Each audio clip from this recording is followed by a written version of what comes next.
Get the honor. Wow, good thing you didn't start yet.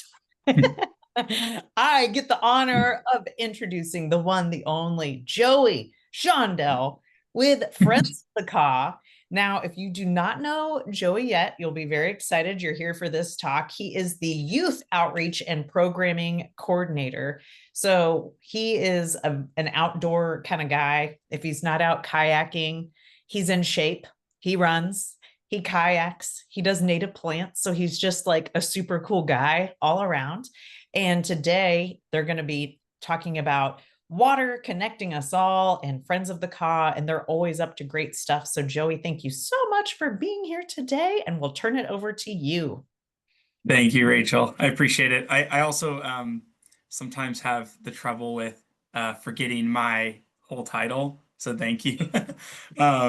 But yeah, like Rachel said, I do youth outreach at Friends of the Caw. So today we're going to talk a little bit about the Kansas River as a whole, the watershed, and then a little bit about the water quality education that we do at Friends of the Caw.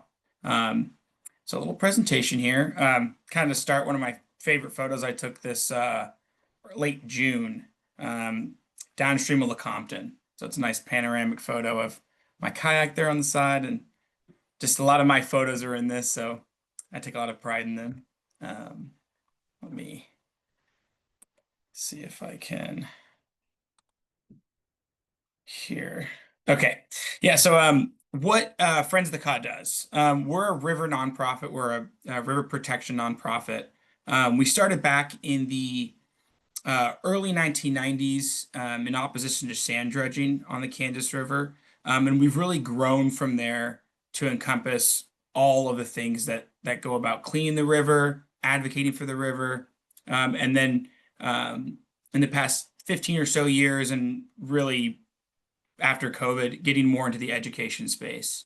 So myself, I do youth outreach. I run our youth water quality education program. I do this in schools 6 through 12, mostly on the lower part of the river. So uh, Topeka, pretty much all the way to Kansas City. I go to schools and I teach a 5-part lesson. We'll get a little more into that later on. And then my other role would just kind of be in a Swiss Army knife. So tabling at events, helping out with cleanups, doing all that type of work. My colleague Kim, actually, who's here, Kim is responsible for our educational paddle trips and the education side of Friends of the Caw at large.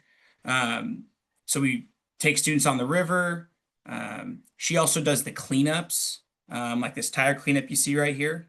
And then again, kind of a jack of all trades. When you're in the nonprofit world like we are, you kind of do a lot of different tasks. Our supervisor, Dawn, she's actually the Kansas River Keeper. So she's in charge of she kind of faces the program. So we're part of something called the Waterkeeper Alliance. It's a collection of a lot of different river nonprofits and river protection groups across the globe.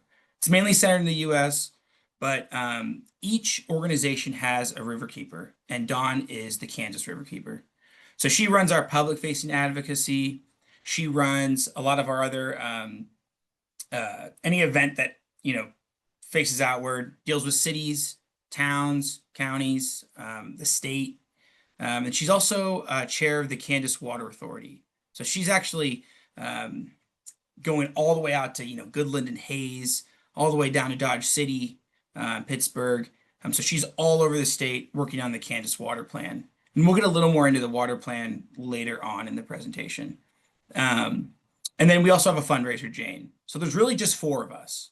So just 4 staff members for a 60,000 square mile watershed. So pretty much all in northern Kansas, southern Nebraska, and a little bit of eastern Colorado.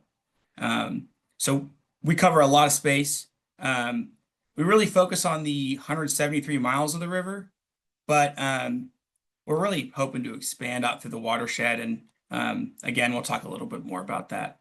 This photo, real quick on this is one of our tire cleanups. Back in the 1950s, 60s, and 70s, there were a lot of big floods. People thought it would be great to put tires on the banks of the river. Obviously, we know that trees and native plants do that best. These tires wash into sandbars, and then staff and then our river guides who are in the yellow shirts, uh, we go out and take them off of the river. Sometimes these also end up being with partners like Kansas Department of Wildlife and Parks. We had DeSoto Fire in DeSoto, Kansas. They helped us out this year with the tire cleanup.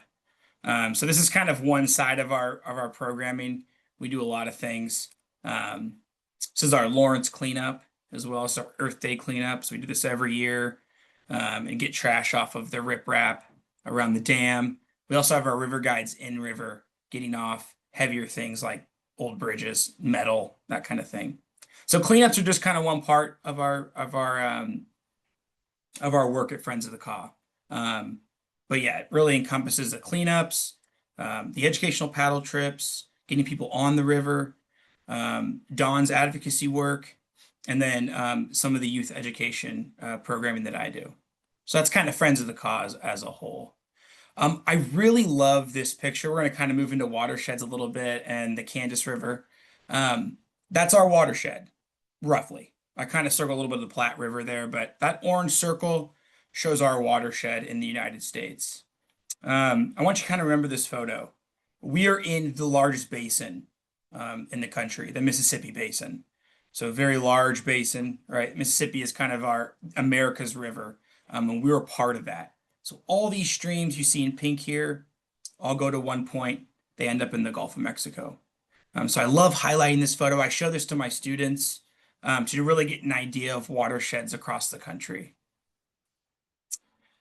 This slide kind of give you some context, right? I'm all the way over here in Lawrence in the east, right? Out west, sometimes up to 15 inches of rainfall. I show this to my students to help them understand, a lot of our water and our base streams start out west, especially the northern part of the state. So to get an idea of how much rain the east and west gets, and really that disparity, that dry line in the middle. So our river and our watershed really encompasses an almost desert-like arid ecosystem. And then more towards Kansas City, it's about the Ozarks, so a lot more humid, as we all probably know. So moving on to that, this is the Kansas River watershed. So it's 60,000 square miles. It's the largest prairie river system on Earth. So all of our water is from the prairie. None of it is from mountains. You can see the Platte and the Arkansas above and below it. Those are fed by the Rocky Mountains. So our river system is all prairie ecosystem. It officially starts at that red star there in Junction City. So it takes about 173 miles across that area and ends up at a Caw Point and drains into the Missouri. So our river is draining, a lot of southern Nebraska there, a lot of eastern Colorado, and kind of stops there midway through the state. So a lot of this is farmland now, but we still call it Prairie River. So a lot of that sand is coming from these prairie streams as well. So that's the watershed, and you'll see this again. This is one of my favorite, just really simple map. Helps people understand all that water from this yellow area is draining to one point, and that's the Kansas River. Here's a nice picture here I took a few summers ago. So you can really see how that sand is coming from out west. It's collecting onto the river, being pulled downstream. This is the river we get to enjoy, which is awesome.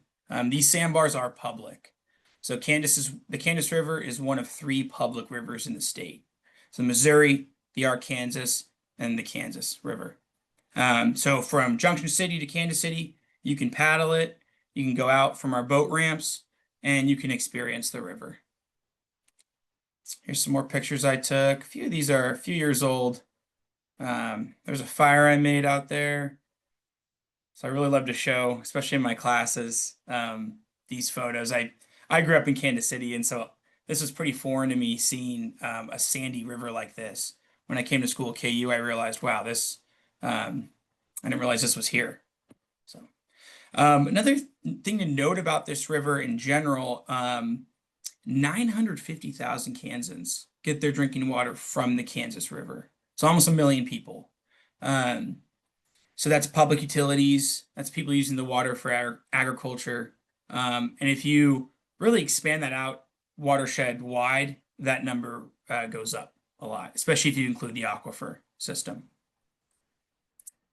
So what I do at Friends of the Caw, this is my main task. This is our water quality education program. So we have 5 lessons. Usually it takes about 6 days at our larger middle schools. So lesson one, introduction to watersheds, pretty much what I just did. Teaching students about watersheds, how they grow. They can start really small and then they can get really big like the Mississippi River.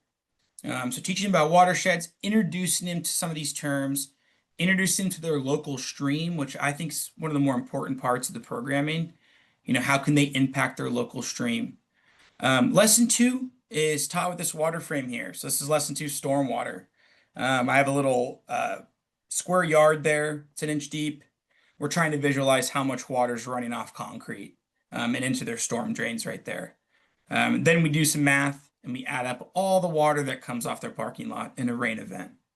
Um, that lesson, not always my favorite, but teachers more and more say that's probably the most important lesson. Because especially when I'm teaching in urban areas or suburban areas, it's mostly concrete. So teaching students, these surfaces react differently with water. Going from that, we go into lesson three. That's our field investigation. Everybody's favorite, to be honest with you. You see down there, we're out on Turkey Creek next to 35 Highway in Kansas City. We're out with Hawker Grove students in that picture looking for macroinvertebrates. So we do a lot of different tests on that day. We're looking at water temperature, air temp, pH, dissolved oxygen, and then we're looking at the life of the river. So what lives, or of the stream, what lives in that stream, different macroinvertebrates, different fish. We take that data, we roll into lesson four, and we analyze it. We talk about what each test meant, what it means for the watershed as a whole, for that small watershed, and we talk about ways to help clean that stream. And that's lesson five, and that's teacher-led, lesson five. And that's a best management practice. So it's a project. The students can do a school cleanup. I had some students make posters that said stop feeding the geese, because geese can add to nitrogen problems in streams and can add to algae blooms, add E. coli to the stream. So I had some students making those signs and putting them up in the school. I love native rain swales, so putting native plants by a gutter and trying to clean some of that storm water. Then we talk about some stuff they can do at home and in their community. So at large, that's our youth education program right there, our water quality education program, trying to connect those students to their local stream and the Kansas River at large. And we do work mostly in the watershed. We have a few schools in the Brush Creek Blue River watershed that we took over from the Blue River Watershed Association after COVID. So we do a little bit out of the watershed, but we prefer to stay in the Kansas River watershed. That's home for us. Like I said, macroinvertebrate survey, probably our favorite. This is something you guys can do pretty easily with your students as well. It really is just about finding an area that's kind of rocky. We call them riffles.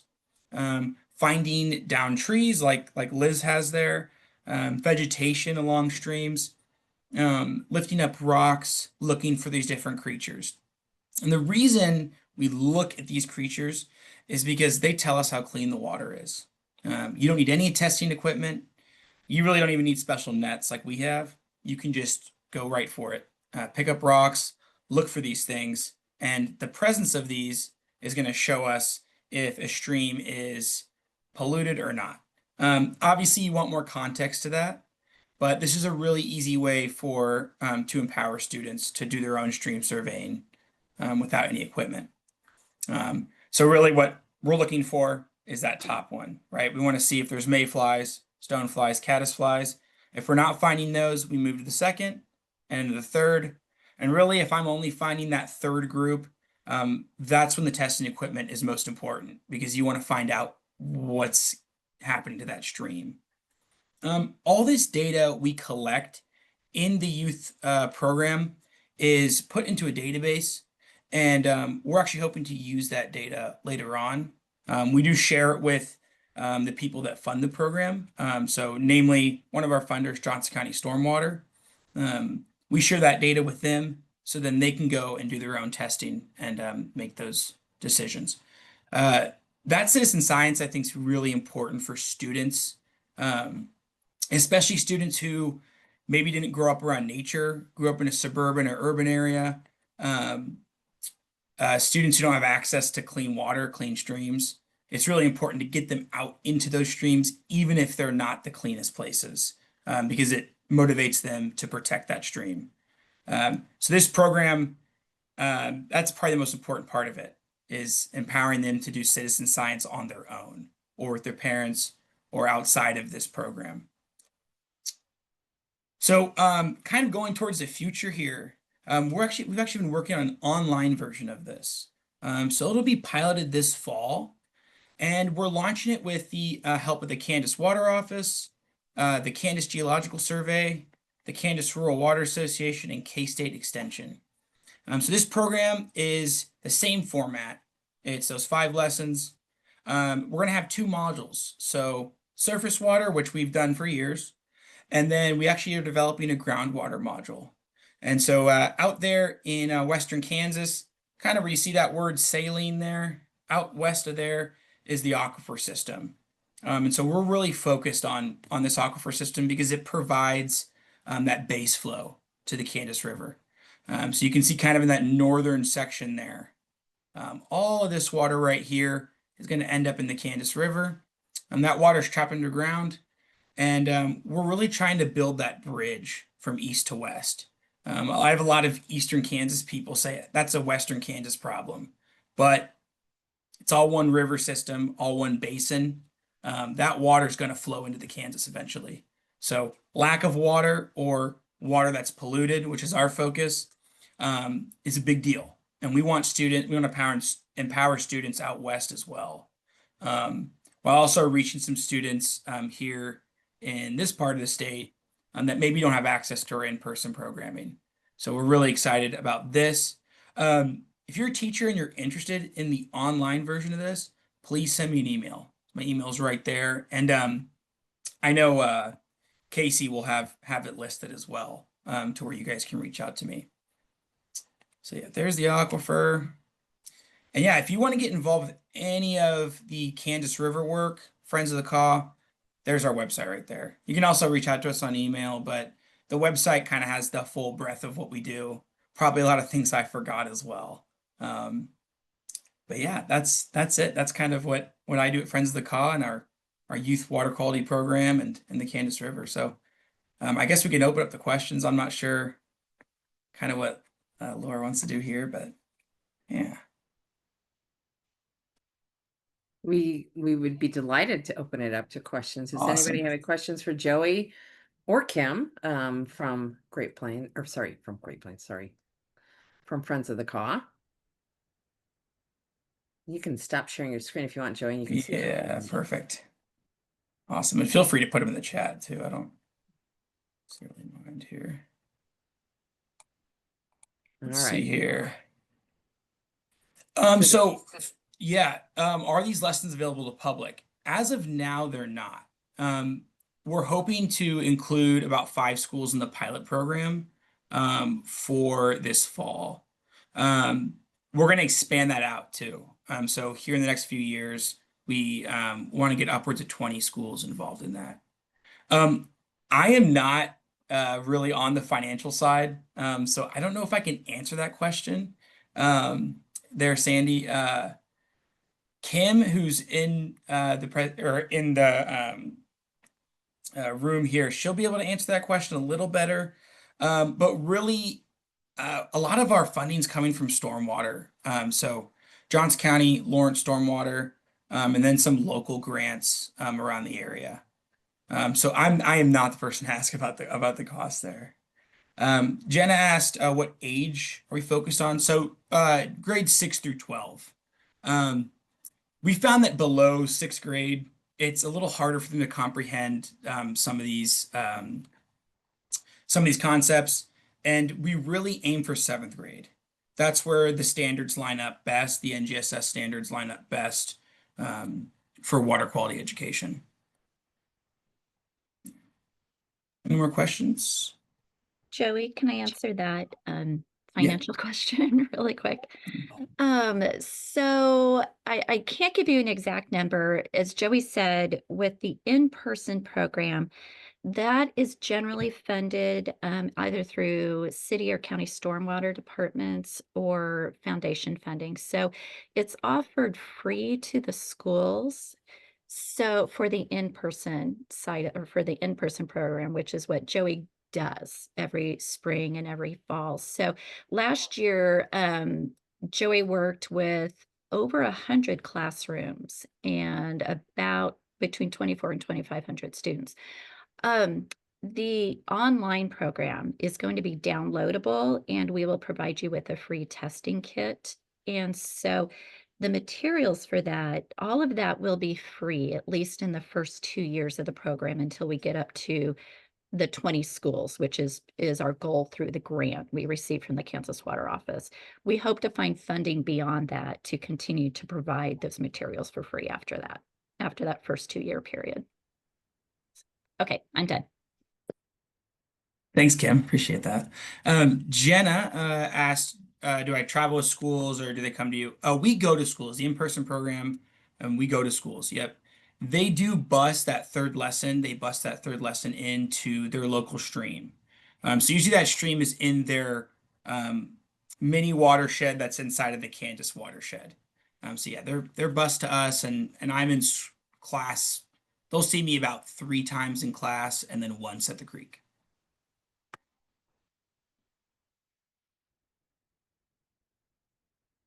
Questions? Joey, this is not, and you may have said it and I may have just missed it, but where will you go to do these class outreach, or do they come to you?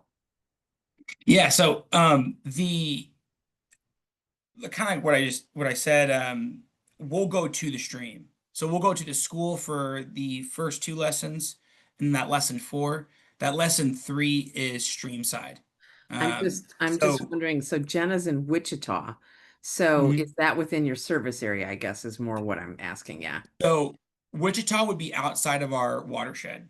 So anything south of, pretty much south of, gosh, Lawrence, Salina, kind of that midpoint of the state, would be the Arkansas watershed. So different watershed. So yeah, we really focus on that kind of the northern half of the state. That's where the online program will come in handy. Some of the streams we visit in Johnson County, we go to Indian Creek, which technically isn't in the watershed. It's right there. Turkey Creek, Mill Creek. Here in Lawrence, we're on Baldwin Creek. And then Eudora and DeSoto, we also go there. So. Sandy has a question here. Yeah, so there's lesson plans for all these lessons, but for lesson 5 specifically, since we're not there, and we're usually at another school by the time they're working on their project, I'm still communicating with those teachers. Yeah, so if they need help with something concerning their project or organization, I do sometimes go back maybe for a day to help facilitate, but most of the time that 5th lesson is kind of self-taught through the lesson plan, and then, if they need to call me or email me, I'm available.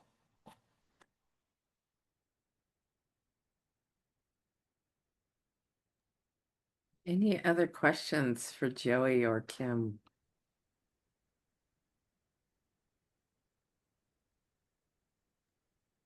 Can I say something really quick? I just noticed that someone with the Lawrence Stormwater Department is on the call, and they are one of our funders. So thank you. I want to publicly say thank you for that.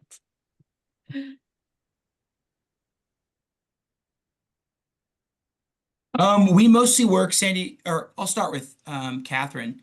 The best way for Topeka, I probably not the one to answer that question as much. That might be more of a stormwater question. But this online program, we're definitely looking for people outside of Lawrence for the most part, and especially kind of across the watershed, especially here in the east. So that might be something that you can talk to us through email. We'd love to talk about getting into Topeka because we do a lot of programming in Topeka already, and I'd love to have more education happen there. Sandy, you asked if the lessons are available for public and private schools. Since we're publicly funded, especially in Johnson County here in Lawrence, we aim for public schools for the most part.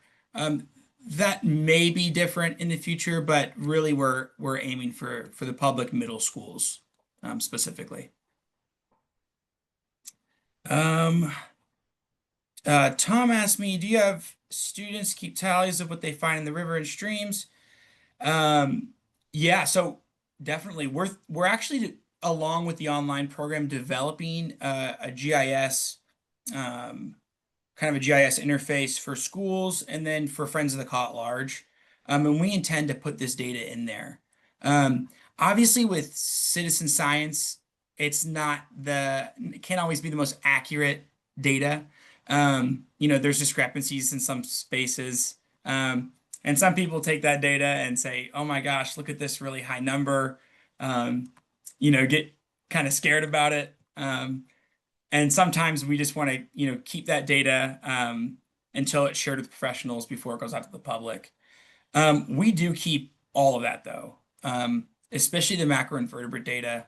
And that's not something that's, the most guarded type of stuff. So that's what we share kind of with our partners, especially first, and then kind of as we go on, the schools will actually use data from the previous years to kind of influence their project towards the end. Awesome. Thank you so much, Joey. Thank you so much, Friends of the Caw, and the funders who support the amazing work that they do.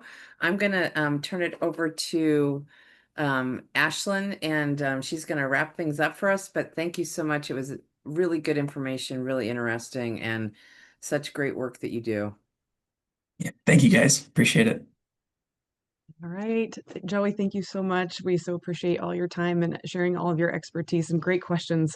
Lots of great questions from everybody. Appreciate that as well. Just want to run you through really quick some of the things we have upcoming this fall, which is hard to believe that it's almost fall, but I guess it's almost here. So first, actually not first, but coming up in November is our annual conference. We are in person in Topeka this year. So that November 3rd through the 4th, that's a Monday through a Tuesday. We are going to start off on the 3rd near the Topeka Zoo at the K. McFarland Japanese Gardens, and we're going to have a fantastic keynote speaker from K-State. Her name is Dr. Jennifer Smith, talking about the anxious generation, and then we're going to get to do some really wonderful mindfulness projects and reflections there at the Japanese Gardens. And then the next day we'll have we'll have more keynote speakers, tons of sessions, and actually some workshops as well. So that'll be kicking off in November. And then coming up sooner than that are a couple of our courses. I definitely wanted to share Water in Our Community with you all first. Our co-creators of this course are right here in the room with us. So thank you so much to Friends of the Caw for all your work with us on creating this fantastic credential. This runs October 6th through December 10th. And the way our courses run is they're all asynchronous, so they can be completed at your own pace during that time frame. And so this is for formal and non-formal educators wanting to learn more about how to teach their students about water, why it matters, where it comes from, how to take care of it. $50 for your registration. You can scan that QR code as well if you want more information or want to register. And then last but not least, you can do this for 1 hour of graduate credit too, if that helps. And then quickly here, we also want to let you know about another course that's coming up. It runs the same time frame, so starting in October on the 6th and running through December 10th. This is our Be the Change Leadership Strategies for Greener Schools. So here you're going to learn all about our Kansas Green Schools program. That involves everything from the investigations to how to get recognized, and then all the way through to a whole another piece of this project, which is called the Kick Challenge. And Rachel, you'll have to chime in here if I miss anything on this, but as part of this, you'll learn how you can compete in the Kick Challenge. And we have an award winner of that program in the room, Jenna, whoop, whoop, whoop.